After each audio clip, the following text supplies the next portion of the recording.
Gepleyer Azatlyk Radiosu.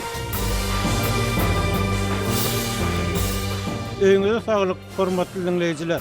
Bugün 2023-nji ýylyň 8-nji ýuly, hepdeniň 6-njy güni. Hepdeniň jem programmamyzy dinlemäge çagyrýar. Onu Praga'da studiodan men, Ýogşan Anurwan alyp barýar. Hormatly dinleyijiler, bu hepde Azatlygyň web sahypasyna iň köp okulan habarlaryň başyny 5-nji günnäki ýagdaýa görä arkadagyň açylyşyna iýerilen ýaşulynyň öýüne gaýdyp gelýärkä ýolly ýogalşy arada berilen habar çekýär. Şeýle-de akylly şäheriň açylyşyna haýal internet köleg atarly. İlatyň gaz ölçeýjileri barlanýar. Ýyladys üçin töleg geçirmedikleri resminamy berilmeýär diýen atlan çap edilen habarlarymyz köp okurly. İstanbulyň Taksim meýdançasyna çykyp Türkmen hökümetine protest bildiren türkmen aktivisti. Türkmenistan bilen Özbegistanyň arasyndaky söwda mümkinçilikleriniň yerli ýaşaýjylara döredýän gazanç mümkinçilikleri barada çap eden habarlarymyz hem iň köp okulanlaryň bäşligine girdi. Azat Radiosynyň azathabar.com şeýle-de Türkmenistandaky pitikli beýlik web saytlara Sayfon 3 proxy ulgamy arkaly bökdönsiz girip bilersiňiz. Munuň üçin proxy ulgamyny sayfon3.com ýagny p s i p h o n 3.com web saytyndan kompýuteriňize ýa-da smartfonuňyza indirip gurnaň. Sayfon sizin internetdäki şahsiýetiňiziň gizlinligini ýokary derejede üçin edýär. Sayfon 3 arkaly Türkmenistandan günde 1,5 milyon gezek peýdalanylyp, ýurtdaky pitikli saytlara girilýär. Sayfon 3 dowamly täzelenýär. Şol sebäpli ony p s i p h o n 3.com sayfon3.com web saytyndan täzelep durmagy unutmaň. Gepleyer Azatlyk Radiosu. Hormatly dinleyijiler, hepdeniň jeminiň leýärsiňiz. Türkmenistan taryhy diýen hepdeniň dowamyna çap edilen global hasabatda adamlaryň öz pikirlerini aýdyp bilmek mümkinçilikleri boýunça iň ýyzak orunlaryň birine ýeledi. Ikinji tarapdan ýurdun paýtagtyndaky ardan çörek meselesi saklanyp galýar. Bu hili habarlar ýurdun metdugat takyndaky kanunçylygynyň dünýä ölçeglerine laýyk getirilenligi, azyk kopsuzlygynyň üpçün edilmek üçin uly işleriň alınıp barlýanyny barada berilýän resmi habarlar bilen tutgaşýar. Eýsem bu iki habaryň arasynda nähili baglanşyk bolup biler. Yerli synçylar bu baglanşygy söz, metdugat, pikir azatlyklarynyň bolmadyk yerlerine ykdysady azatlygyň hem çöregiň hem ýeterlik bolmaýanyny bilen düşünýärler. Olar bu azatlyklaryň bolmadyk ýerine odal keserde bolan zatlaryň, açlygyň we repressiýanyň gaýtalanmagyndan başga, ýalan propagandadan başga gowladyň bolup bilmejekdigini öňe sürýärler. Bu temany kardeşim Maksat Ataýew dowam etdirýär. Artikl 19 Britan Adam Hukuklar Guramasynyň dünýäde beýan azatlygynyň ýagdaýy boýunça çap eden soňky hasabatyna Türkmenistan 161 ýurduň arasyna ýylyň 3-nji setirde ýerleşdirildi. Global Expression Report 2023 dünýä ýurtlaryna adamlaryň pikir azatlygyny, pikirlerini aýtmak, beýan etmek azatlygyny we maglumat azatlygyny seljerýär. Türkmenistan Ýewropa we Merkezi Aziýa sebitine 49 ýurduň arasyna Belarusdan soň iň ýyzak oruny ýeledi. Dünýä ýurtlarynyň arasyna diňe 161-nji orundaky Demirgazy Koreýadan we 160-njy orundaky Siriýadan öňe saýlanyp bildi. Halkara hasabatda Türkmenistan ýylyň 3-nji, Belarus ýylyň 4-nji oruny ýeledi. Hasabatda ýurtlardaky beýan azatlygynyň ýagdaýy açyk, az çäklendirilen ýokary derejede çäklendirilen we krizise diýen 5 kategoriýa bölünipdir. Şeýle-de ýurtlara 0 baldan 100 bala çenli baha berilýär. Iň pes baha 0, iň ýokary baha 100 bal hasaplanýar. Türkmenistan bir bal bilen beýan azatlygyny we maglumat azatlygyny krizisdäki ýurtlaryň hataryny orun aldy. Merkez Aziýa ýurtlarynyň Kyrgyzstan 104-nji, Kazakystan 121-nji, Özbekistan 133-nji, Täjikistan 149-njy we Türkmenistan 159-njy setirde ýerleşýär. Türkmenistanyň goňşulary Iran we Awganistan şeýlede hazır ýaka goňşusy Azerbaýjanyň beýan azatlygy çäklendirilýän krizisäki ýurtlaryň hatyryna goşulypdyr. Türkmenistanyň ýakyn sewda ykdysady hyzmatdaşlary bolan Türkiýe we Hytaýan beýan we maglumat azatlygy krizise galýan ýurtlaryň sanyna girýär. Postsovet ýurtlardan Belarus we Russiýa hem beýan azatlygynyň dünýä kartasyna goýy gyzyl reňkde görkezilýär we eň izak kategoriýada orun alýar. Adam hukuklaryny goraýjy halkara guramalar ýyllar boýy Türkmenistany söz, beýan, metbuat, pikir, din, wujdan we maglumat azatlygynyň ýagdaýyny alada bildirip gelýärler. Hususan Türkmen häkimetleri söz we metbuat azatlygyny berk çäklendirmekde tanqid edilýär. Ýa-da Türkmenistan serhesli reportýerler guramasynyň 3-nji may bütün dünýä metbuat azatlygy gününi çap eden iň täze ýyllyk hasabatyny 180 ýurdun arasyna ýylyň 4-nji oruna ýelep 176-njy bolupdy. Ýurtda garaşsyz köpçüliklerin habar berişleri işleti hökmüne ikrar edilen media guramasy ýok. Döwlet teşkilatlarynyň teleradio karhanalary we metbuat serişdelerdiňe döwlet siýasatyny mahabatlandyrmak we ýurtda gazanlygyny gaýdylýan ösüşleri taryplamak bilen borçlandyrylýar.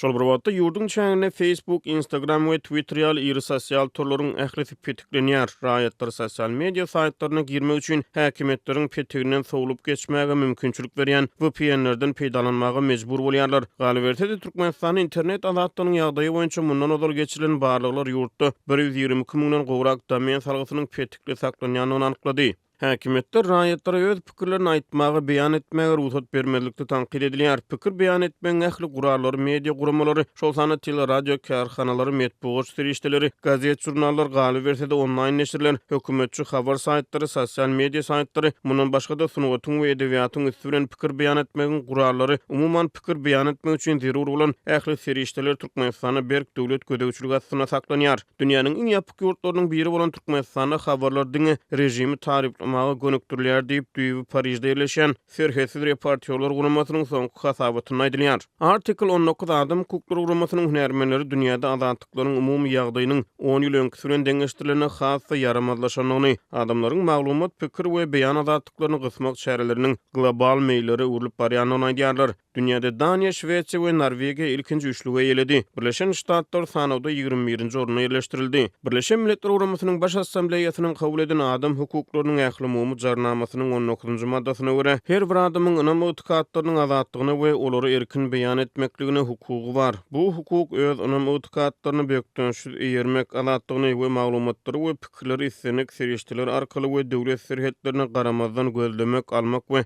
ýaýramak azatlygyny öz içine alýar. Azatlyk radiosu Instagramda. Türkmenistan baradaky iň soňky we täze maglumatlary indi Azatlyk radiosynyň Instagramdaky sahypasyndan hem ýa-da bilersiňiz. Azatlyk radiosyny Instagram sosial ulgamynda gözleg bölümine Azatlyk radiosu ýazyp tapyp bilersiňiz. Bize goşulyň.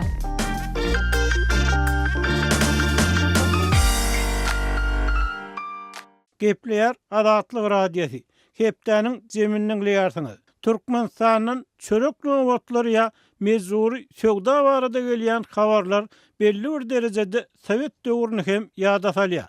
Elbetde, Sowet döwrüne hem metbuat habarlaryny aýdylmagyna görä döwletiň berýän plan tawsyrlyklary aňrýany bilen ýerine ýetirilýärdi. Her ýyl ene oýundan 110 alınýany barada habarlar ýygyderli gaýtalanýardy.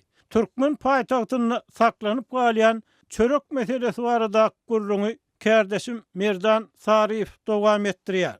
Aşgabatda dowam edýän çörek gyçylygynyň arasynda döwlet dukanlary degişlilikde ardan bahadan göwerilýän Buhan kanyň ýany bilen tamdyr çöregini hem satyn almagy mejbur edýärler. Ýurtdaky ykdysady krizis we işsizlik sebäpli gurupdan düşen hojuluklar hökümet tarapyndan göwerilýän subsidiýalanyň azyk önümlerine garaşly bolup galýarlar. Bu sebäpli raýatlar çäkli möçberde satylýan çöregi satyn alyp bilmek üçin gizeden nowat tutýarlar. Paýtagtyň 8-nji belgili döwlet dukanyny 60 tengeden satylýan Buhan kanyň ýany bilen 3 manatlyk tamdyr çöregini hem satyn almak talap edilýär. Töwdegerler dil üstülen edilýän bu talap bilen ylalaşmada raýatlara almasaň almany geç, ötä gidip bilersiň diýip gödök jogap gaýtarýarlar. Dip bu ýagdaýlary başdan geçiren raýatlaryň biri 7-nji iýulda habarçymyza gurrun berdi.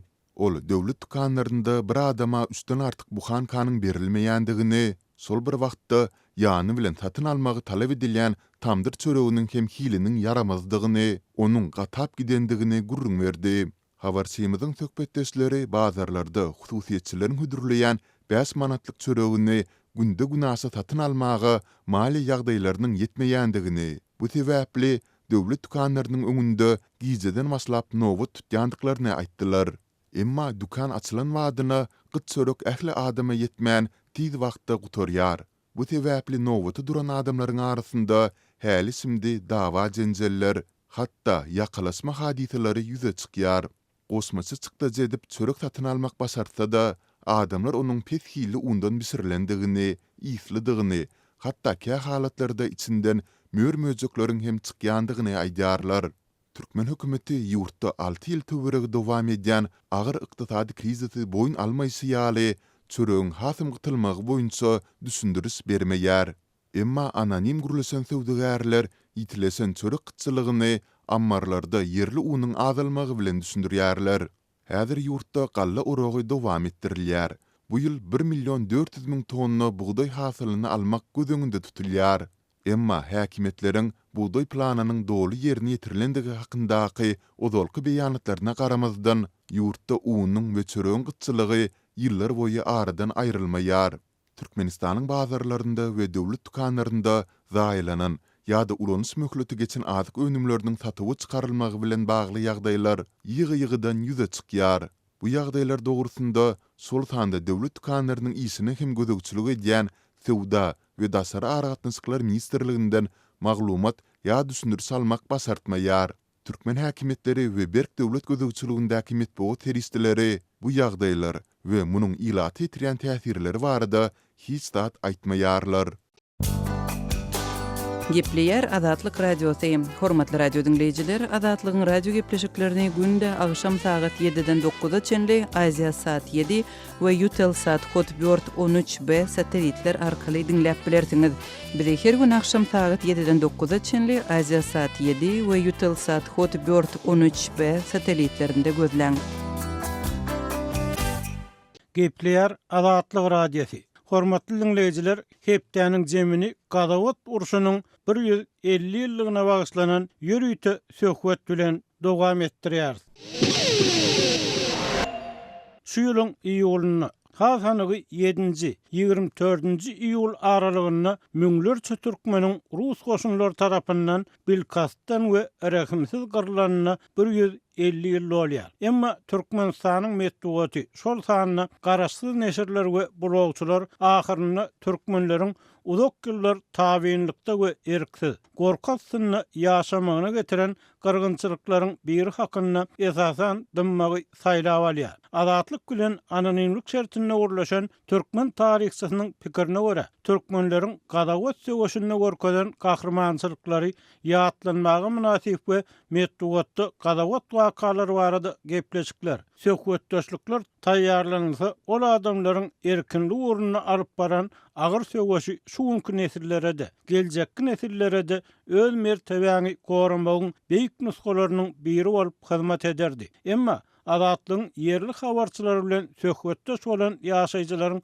tasdiklamagyna görä, bu söwüşler hakyna tassan hiç zat bilmeýän nesiller kemale gelýär. Howpsuzlyk aradalar sebäpli adynyň aýdylmalygyny soran tarihçiniň pikirçe, türkmenleriň erkinlik uğruna göreşleri tarihin sahypalaryna deň bolmadyk söwüşlerde dökülen gan bilen ýazyly we ol ýazgylary öçürmek hiç kime başartmaz. Sovet ýyllaryna bilim alan türkmen alymlarynyň köpüsi tarihçy Murat Ananypesowyň soň Sovet ideologiýasy esasyna ýazan işlerini goýberen ýalňyşlaryny düzeltmäge çalışýaly, ol dogruçul öwrenmek mümkinçiligi bolmadyk tarihi wakalary, hususan türkmenleriň öz azatlyklary gurunna alyp baran göreşlerini şoňsana basmaçylyk hereketi diýilýäni täze çygarap öz borçlaryny ýerine ýetirmek isleýär. Emma ýurtdaky syýasy şertler muňa ýol bermeýär diýip söhbetdeşim aýtdy. Şol bir wagtda ol tarihi täzeçe has olmaýan esasda ýüzlenmek mümkinçiliginiň garaşsyzlygyň başga ýyllaryna häzirkiden has gowy bolanyny, muny Nuriýew, Moşew ýaly tarihçilaryň orta mektepleriň 9-njy synap üçin taýýarlan Synag okuw kitabynyň döwlet neşriýatyna çap edilmeginiň hem suwd edýändigini aýtdy. Türkmen tarihçilarynyň işlerinden görnüşine göre 19-njy asyryň ortalaryny Xiwa hanlygyny 35-40 müň öýlü türkmen ýaşap, olar hanlykda ýaşaýan ähli ilatyň 24-26%-ni düzüpdir. Uzak gurrungy ýygylyp Gadawat gyrgynçylygyna gelsek, Xiwa hanlygyny basyp alan goşunlaryň jeda berji toporlarynyň türkmenleriň kastyna çykmagy esasan olaryň basyp aljylary görkezden garşylygy bilen bagly. Türkmen tarihçilary öz işlerini Xiwa tarihçisi Muhammed Yusuf Beyanynyň Amerikan jurnalisti Arthur Yanvarius Makkahanyň işlerine salgılanýarlar. Türkmenleriň başyna uruşdan soň gelen gowga padşah goşunlarynyň başçysy Kaufmanyň türkmenlere salan azyk salgydyndan başlanýar. Talap edilýän mukdardaky ätiýaşlyk gallalary bolman soň türkmenler bu buyrugy ýerine ýetirip bilmeýär. Netijede Rus generaly olary 2 hepde wagt berip 610 000 Rus rubly meçberini harby salgy salýar. Oku kitabynyň awtorlary Kaufmanyň salgyt barada gürleşmek üçin çagyran 17 ket hudasynyň 5-sini goýup galan 12-sini zamun almagynyň, olaryň salgydy tölemek üçin soran wagtynyň berilmeliliginiň türkmenleri uruşmagy, basyp aljylara ýene bir edek gaýtawl bermäge mejbur edenini aýdýarlar. Şeýlelikde salgyt tölemegiň belenen möhletiniň dolmagyny hem garaşmadyk general Iksany jeza berji topor düzüp olaryň birini özi ýol başlyk edýär. Tarihi maglumatlar General Galawatçogyň ýolbaşçylyk eden jeza berji toporunyň düdümündäki piyada we atly goşunyň 10 sany topunyň hem bolanyny, olaryň Gadawat kanalynyň boýunna häzirki Göregli trawyna ýaşaýan türkmenlere General Kaufmanyň öz toporunyň bolsa Ýylanly trawynyň töwereklerinde ýaşaýan türkmenlere agyr we öz döwründe hem göreneşden haýran galyran rekimsiz jeza berenligini görkezýär.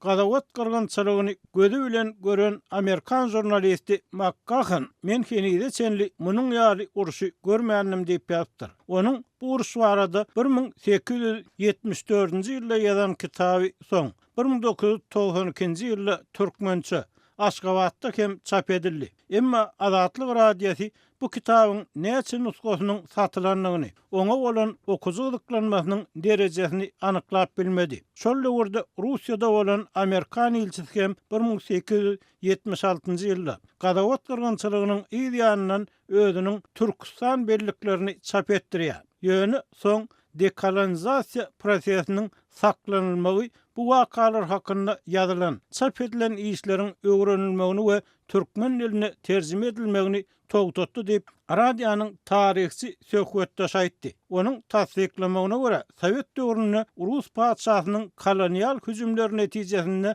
rekimsiz gyrylan türkmenler barada kawaryň günwatarda döreden täsirleri bölekleýin. Marksizm esaslandyrjylaryň biri bolan Friedrich Engels'in Anti-Düring adly belli eseriniň türkmençe terjime edilmegi bilen kommunistleriň ýolbaşçylygyny sosializm gurmagy gatnaşýan türkmenstanlary barıp 1970-nji ýyllarda belli boldy. Emma Pragada ýaşaýan türkmen ýazyjysy Hudaýberdi Hallynyň ýazmagyna görä, Sowet döwrüniň filosoflarynyň we siýasy ykdysadçylarynyň arasynda bu kitaby eline almadyk az bolsa-da, Engels'in Anti-Düring eserinde Gadawat gyrgynçylygy barada aýdylan faktlara üns beren tapylmady we bu işi terjime eden türkmen filosofy Bekmuradow ahyry ýanamalar sebäpli öz dogduk ýurdundan gitmeli boldy.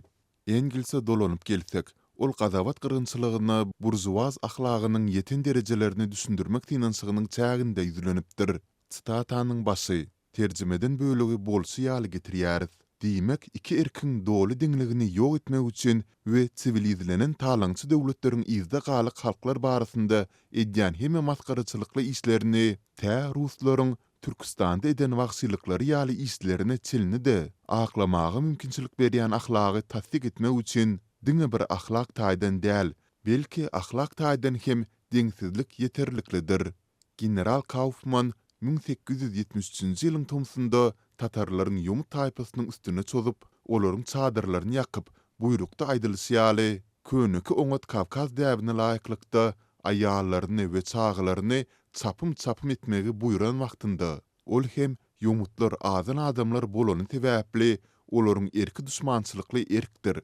Soňa görä-de olaryň erkini jigmetçilik ýaşaýysynyň çäklerine salmak maksady bilen boyun egdirmek kutulgusuz zerurluğu öwrüldi we meniň ulanan teristelerim maksada has laýyk teristelerdir diýip tasdiklaýardy. Statanyň soňy Engels, Anti-Düring, Aşgabat 1970-nji ýyl 112-nji sahypa. 1970-nji ýyllardakydan tapawutlykda türkmen taryhçylary 1980-nji ýyllaryň ortalaryndan başlap has kän erkinligi, soňu bilen internet mümkinçiliklerine eýe boldular. Bu olara general Galavaçyowyň jeza berici topary bilen gaýta-gaýta töwüşen we agyr ýitki çeken türkmenler olaryň owalarynyň, emläkleriniň, gallalarynyň, üstü ýükli arabalarynyň ot ýalyna berilsi, gaçyp barýarka ýyzyndan ýetilip öldürilen bozgunlar barada has köp adama habar vermek mümkinçiligini döretdi. Netijede Zekiz köýlüniň ýanynda bolan söwüşde bir elleri çagyly, beýlik elleri kılıçly, duşmana garşy gahrymanlarça ursan aýallar, deň bolmadyk söwüşde öldürilen, köýlü gark bolan, onuň töweregindäki batgalykda batyp galan türkmenler hakynda hyýwaly taryhçy Beýanynyň, Amerikaly jurnalist Mak Gahanyň galdyran ýazgylary esasynda türkmen taryhynyň uzak wagtlap ak galan tegmilleriniň anyk gürrüňi, uzagy çekin agyrdymışlykdan soň ahyrynda edilip başlandy. İnternetde yerleştirilen okuw kitabynda aýdylmagyna görä, 1873-nji ýylyň 15-nji iýulynda Ýylanynyň goloýundaky Çendir owasynda Rus goşunlary bilen türkmenleriň arasynda bolan uly söwüşe 10 000 goloý watan gorukçysy gatnaşypdyr.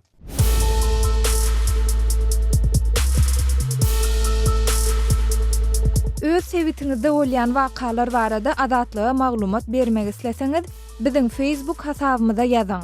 Bizi gözle bölümine Azatlyk Radiosu ýazyp tap bilersiňiz. Siz suratlaryňyzy we videolaryňyzy hem ýollap bilersiňiz. Azatlyk siziň şahsiýetiniňizi gizlinlikde saklar.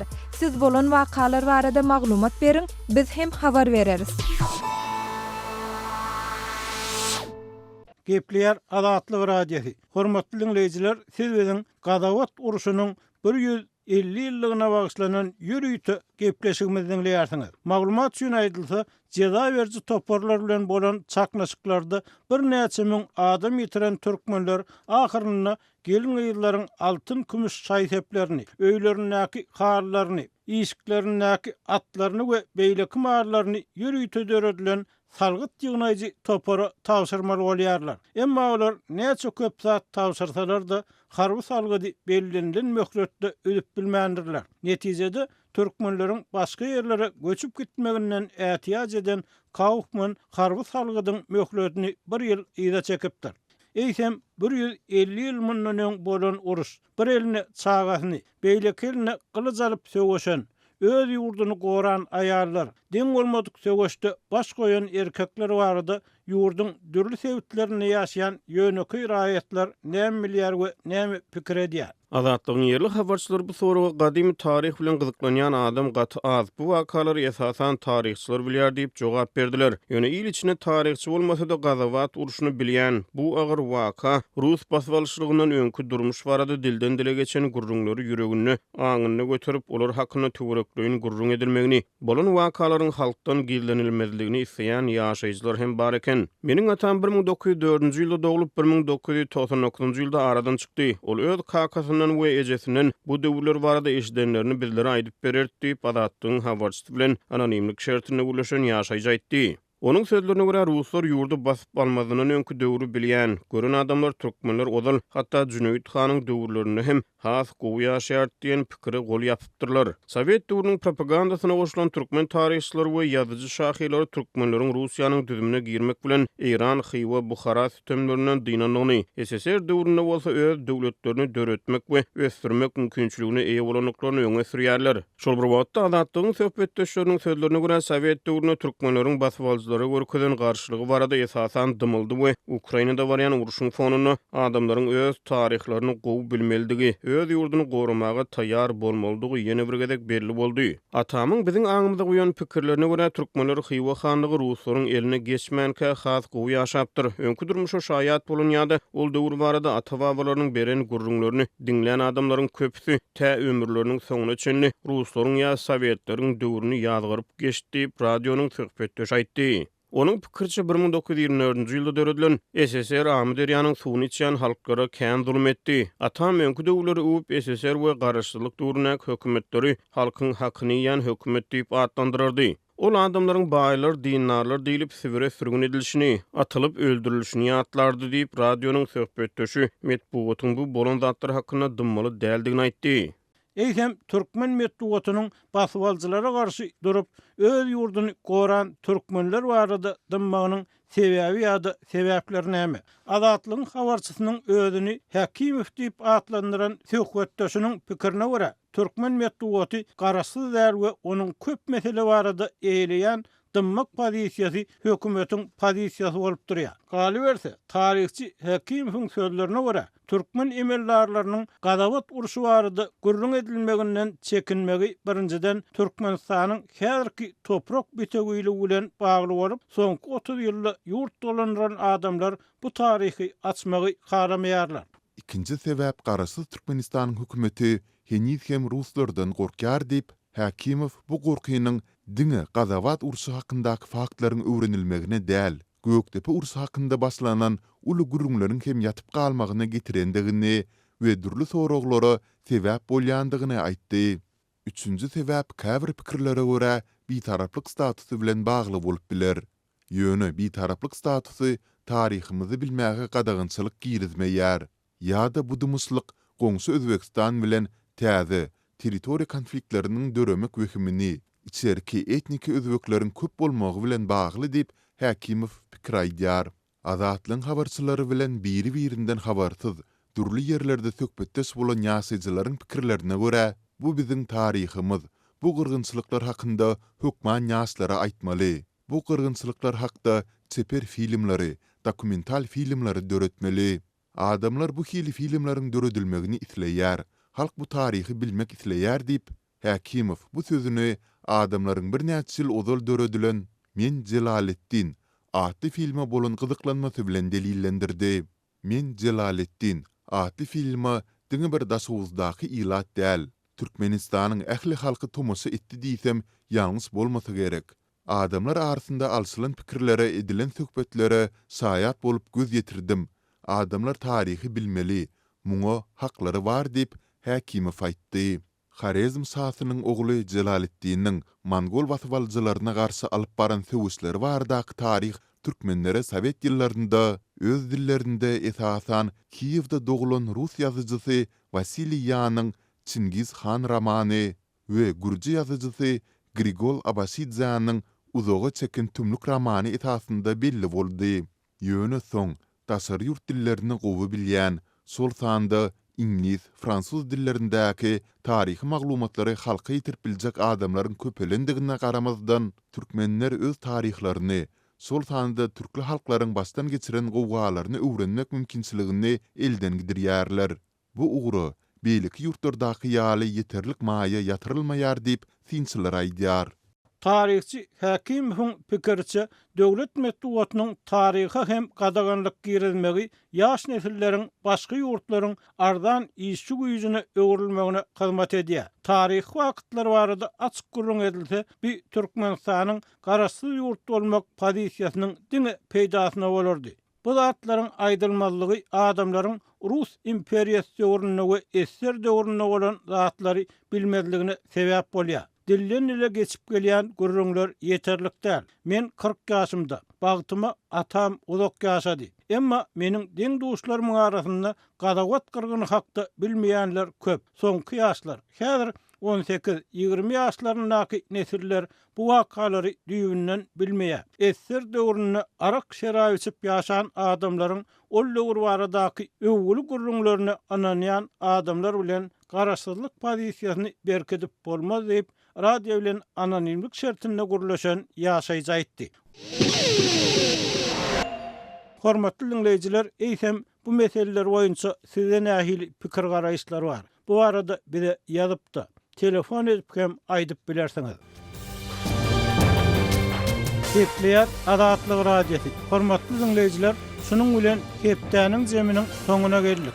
Hepleşiklerimizi dinleýäniňiz üçin köp sag bolun. Belki de has köp dinleýije ýetmek üçin onu paýlaşmagy, like goýmagy, öz pikirlerinizi komment, tesbir görnüşünde ýazmagy hem haýyş edýär.